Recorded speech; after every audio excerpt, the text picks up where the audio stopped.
Madhapur IT grids కంపెనీలో సోదాలు కొనసాగుతున్నాయి. మరోసారి కంపెనీలో సోదాలు చేస్తున్న పోలీసులు రికార్డులు, ల్యాప్టాప్లు స్వాధీనం చేసుకున్నారు. కంప్యూటర్లలో నిల్వ ఉన్న డేటాను పోలీసులు సేకరిస్తున్నారు. పూర్తి సమాచారం తెలుసుకుందాం. మా ప్రతినిధి సునీల్ లైవ్లో డీటెయిల్స్ అందించడానికి సిద్ధంగా ఉన్నారు. సునీల్, పోలీసులు మరొకసారి సోదాలు చేస్తూ ఉన్నారు.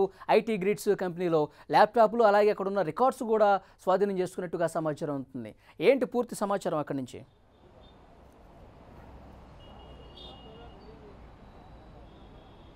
Thank you. రెండు తెలుగు రాష్ట్రాల్లో తీవ్ర సంచలనం సృష్టించినటువంటి ఐటీ గ్రిడ్స్ డాటా చోరీ వివాదంలో ఇప్పుడు రాజకీయంగా పెద్ద దుమారం రేపుతున్న నేపథ్యంలో మరొకసారి ఈరోజు మాదాపూర్లో ఉన్నటువంటి అయ్యప్ప సొసైటీ ఐటీ గ్రిడ్స్ కార్యాలయంలో ఈరోజు ఉదయం నుంచి కూడా ఐటీ సైబర్ వింగ్ అది టెక్నికల్ వింగ్ అధికారులు కూడా పోలీసులు సోదాలు నిర్వహిస్తున్నారు. 4 గంటల పాటు సోదాలు నిర్వహించి అనేక కీలక ఆధారాలు కూడా సేకరిస్తున్నారు. ఇప్పటికే ఈ కేసులో ప్రధాన నిందితుడైనటువంటి అశోక్ పై కూడా ఇప్పటికే ఎస్ఆర్ నగర్లో కేసు నమోదు కావడం జరిగింది.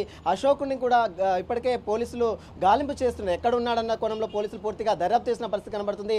మరోపక్క మాదాపూర్ అయ్యప్ప సొసైటీలో ఉన్నటువంటి ప్రధాన కార్యాలయం మనం ప్రస్తుతం చూస్తున్నాం. ఐటీ గ్రిడ్స్ ప్రధాన కార్యాలయం. ఈ కార్యాలయంలోనే గూగుల్తో పాటు అమెజాన్ కంపెనీతో టైఅప్ అయి ఆంధ్రప్రదేశ్లో ఉన్నటువంటి డేటాను మొత్తం కూడా చోరీ చేసి ఆ యొక్క లబ్ధిదారుల సంబంధించిన డేటాను మొత్తం కూడా పూర్తిగా చోరీ చేసినటువంటి నేపథ్యంలో పోలీసులు దీనిపై కేసు నమోదు చేసుకోవడం జరిగింది. మాదాపూర్ పోలీసులు లోకేశ్వర్ రెడ్డి ఇచ్చినటువంటి ఫిర్యాదు మేరకు మాదాపూర్ పోలీసులు కేసు నమోదు చేసుకొని పూర్తిగా దర్యాప్తు చేస్తున్నారు.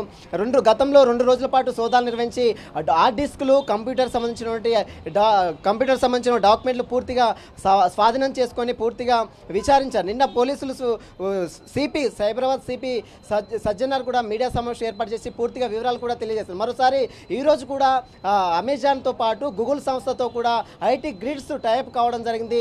వీటి మొత్తం వ్యవహారం మొత్తం కూడా అమెజాన్ గూగుల్తో ఒప్పందం కుదుర్చుకునే ఐటీ గ్రిడ్స్ ఆంధ్రప్రదేశ్లో ఉన్నటువంటి డాటాను మొత్తం కూడా పూర్తిగా చోరీకి పాల్పడ్డారన్న కోణంలో పోలీసులు పూర్తిగా ఆరా తీస్తున్నారు. అదే తరహాలో పోలీసులు ప్రస్తుతం అమెజాన్కి అదేవిధంగా అమెజాన్తో పాటు గూగుల్ సంస్థలు కూడా నోటీసులు జారీ చేసి విచారించడానికి ఇప్పటికే సైబరాబాద్ వింగ్ పోలీసులు కూడా చూస్తున్నట్టు మనకు తెలుస్తుంది. ఇప్పటికే అశోక్ ఈ సంస్థ ఎండీ అయినటువంటి అశోక్ ఆంధ్రప్రదేశ్ పోలీసులు ఆశ్రయం కల్పించారన్న తరహాలో పోలీసులు ఇప్పటికే ఆంధ్రప్రదేశ్లోకి 2 టీములు ప్రత్యేక బృందాలు కూడా తెలంగాణ పోలీసులు వెళ్ళి అక్కడ విచారిస్తున్న పరిస్థితి కనబడుతుంది. మరి చూడాలి, ఈ కేసులో పెద్దల హస్తం కూడా ఉన్నట్టు కూడా పూర్తిగా తెలుస్తుంది. మరోపక్క ఆంధ్రప్రదేశ్ చెందినటువంటి రాజకీయ నేతలు, తెలంగాణ చెందిన రాజకీయ నేతల మధ్య మాటల యుద్ధం కొనసాగుతున్న నేపథ్యంలో అసలు డాటా బేస్ చోరీ వివాదం మాత్రం చాలా రాజకీయంగా దుమారం రేపుతుంది. ఇప్పటికే ఈ ప్రైవేట్ సంస్థ ఆధీనంలో ప్రభుత్వ డాటాలు ఉండడం ఇది సుప్రీంకోర్టు గైడ్లైన్స్కి చాలా విరుద్ధం కాబట్టి దీనిపై అనేక సెక్షన్లపై ఇప్పటికే పోలీసులు నమోదు చేసుకోవడం జరిగింది. తెలంగాణ సైబరాబాద్ వింగ్ పోలీసులు ఇప్పటికే 50 పైగా పోలీసులు 50కి మందిని విచారించారు. అనేక కేసులు కూడా నమోదు చేసుకోవడం జరిగింది. ఇప్పటికే ఎస్ఆర్ నగర్ పోలీస్ స్టేషన్తో పరిధిలో కావచ్చు, సైబరాబాద్ వింగ్ పోలీసులు మాదాపూర్లో కూడా అనేక కేసులు కూడా ఐటీ గ్రిడ్స్ కంపెనీ పేరుతో నమోదు చేసుకోవడం జరిగింది. ఇప్పటికే 4 నిందితులను కూడా పోలీసులు ప్రస్తుతం అదుపులో తీసుకొని విచారిస్తున్నారు. అదేవిధంగా భాస్కర్తో పాటు విక్రమ్ గౌడ్, ఫనీ, అదేవిధంగా చంద్రశేఖర్ 4 మాత్రం పోలీసులు 160 సిఆర్పిసి నోటీసులు ఇచ్చి వారిని కూడా విచారిస్తున్నారు. ఇక వీటన్నిటికీ సూత్రధారైనటువంటి అశోక్, డైరెక్ట్ ఎండీ అయినటువంటి అశోక్ను కూడా ఇప్పటికే 160 సిఆర్పిసి నోటీసులు ఇచ్చారు. కానీ ఆ నోటీసులకు ఇప్పటి వరకు అశోక్ స్పందించకపోవడం చాలా అనుమానాలు తావిస్తుంది. ఎందుకు డేటాబేస్ దొంగిలించడం జరిగింది, ఎవరు దీనికి సహకరించారు అన్న కోణంలో ప్రస్తుతం అయితే సైబరాబాద్ పోలీసులు ఆ కోణంలో దర్యాప్తు చేస్తున్నారు. ఈ కేసులో ఇంకా ఎవరైనా ఉన్నారా అన్న కోణంలో ప్రస్తుతం అయితే సైబరాబాద్ వింగ్ పోలీసులు పూర్తిగా దర్యాప్తు చేసిన పరిస్థితి కనబడితే మనం ప్రస్తుతం మాదాపూర్లో ఉన్నటువంటి అయ్యప్ప సొసైటీలో ఉన్నటువంటి ఐటీ గ్రిడ్స్ ప్రధాన కార్యాలయం ఇది. ఈ కార్యాలయంలోనే ఇక్కడ నుంచే ఆంధ్రప్రదేశ్లో ఉన్నటువంటి సేవామిత్ర ద్వారా ఈ డాటాను మొత్తం కూడా లబ్ధిదారుల డాటాను మొత్తం కూడా ఈ కంపెనీ నుంచే పూర్తిగా భద్రపరిచిన తర్వాత ఈ ఐటీ గ్రిడ్స్ కంపెనీలో మొత్తం డాటాను మొత్తం ఉంచి ఇక్కడ నుంచే కార్యకలాపాలు కొనసాగిస్తున్నట్టు కూడా తెలుస్తుంది. అయితే ప్రధానంగా ఐటీ గ్రిడ్స్ కేవలం ఆంధ్రప్రదేశ్ లబ్ధిదారుల డాటాతో పాటు మిగతా ఆంధ్రప్రదేశ్లో టీడీపీ నేతల డాటా కావచ్చు, టీడీపీ ఆంధ్రప్రదేశ్ ప్రభుత్వం తీసుకొస్తున్నటువంటి జీవోలను సైతం కూడా ఈ ఐటీ గ్రిడ్స్ డాటాలో ఉన్నట్లు కూడా పోలీసులు గుర్తించారు.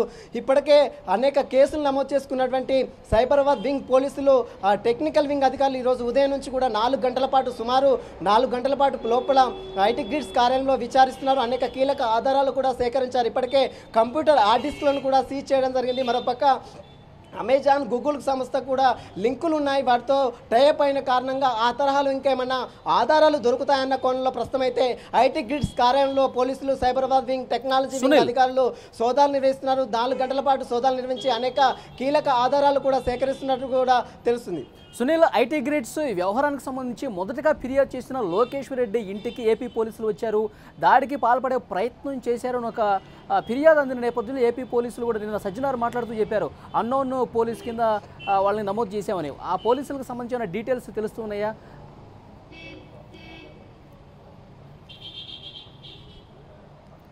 ఖచ్చితంగా మొదట ఈ ఆంధ్రప్రదేశ్లో ఉన్నటువంటి ఓటర్ల జాబితా తొలగించబడుతుంది, వీటి వెనక చాలా కుట్రలు దాగున్నారని మాదాపూర్ పోలీసులకు లోకేశ్వర్ రెడ్డి ఫిర్యాదు చేయడం. లోకేశ్వర్ రెడ్డి ఇచ్చిన ఫిర్యాదు మేరకే మాదాపూర్ పోలీసులు కేసు నమోదు చేసుకోవడం జరిగింది. కేసు నమోదు చేసుకున్న తర్వాత లోకేశ్వర్ రెడ్డిని ఎందుకు కేసు పెట్టామన్న తరాలో కొంతమంది ఆంధ్రప్రదేశ్ పోలీసులు మా లోకేశ్వర్ రెడ్డి ఇంటికి వచ్చి బెదిరింపులకు పాల్పడ్డారు.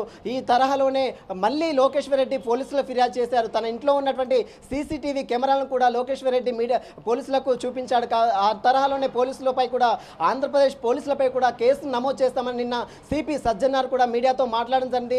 ఎవరిని కూడా ఈ కేసులో ఉపేక్షించేది లేదు, ఎవరైతే తప్పు చేశారో ఎంతమంది పెద్దలున్నా కూడా ఈ కేసులో ఎవరైతే ఇన్వాల్వ్ అయి ఉన్నారో వారందరినీ కూడా వదిలిపెట్టే ప్రసక్తి లేదని కూడా నిన్న సిపి సజ్జనార్ మీడియాతో మాట్లాడడం జరిగింది. ఇప్పటికే లోకేశ్వర్ రెడ్డికి ఇంటికి వచ్చి బెదిరించినటువంటి పోలీస్ అధికారులను సైతం కూడా పోలీసులు గుర్తించి తెలంగాణ సైబరాబాద్ పోలీసులు గుర్తించి వారందరిపై కూడా కేసు నమోదు చేయడం జరిగింది. ఇప్పటికే తెలంగాణ పోలీసులు 2 ప్రత్యేక బృందాలు కూడా అటు అశోక్ ప్రధాన సూత్రధారి అయినటువంటి ఎండి అశోక్ని గాలింపు చర్యలు చేస్తున్నారు. మరోపక్క టాస్క్ ఫోర్స్ బృందాలు కావచ్చు, తెలంగాణ సైబరాబాద్ పోలీసులు కూడా ఆంధ్రప్రదేశ్కి వెళ్ళి 4 ప్రత్యేక బృందాలు వెళ్ళి సోదాలు నిర్వహిస్తుంది. అశోక్ ఇంటికి కూడా వెళ్ళి ఇప్పటికే సోదాలు నిర్వహిస్తున్నట్టు కూడా సమాచారం తెలుస్తుంది. కానీ ఆంధ్రప్రదేశ్లో పోలీసుల ఆధీనంలోనే ప్రస్తుతం అశోక్ ఉన్నట్లు కూడా పోలీసులు గుర్తించినట్లు కూడా సమాచారం తెలుస్తుంది. తన యొక్క tower location, cell phone signals కూడా ఆధారంగా చేసుకొని సైబరాబాద్ పోలీసులు అశోక్ని పట్టుకోవడానికి అనేక విధాలుగా ప్రయత్నిస్తున్నారు.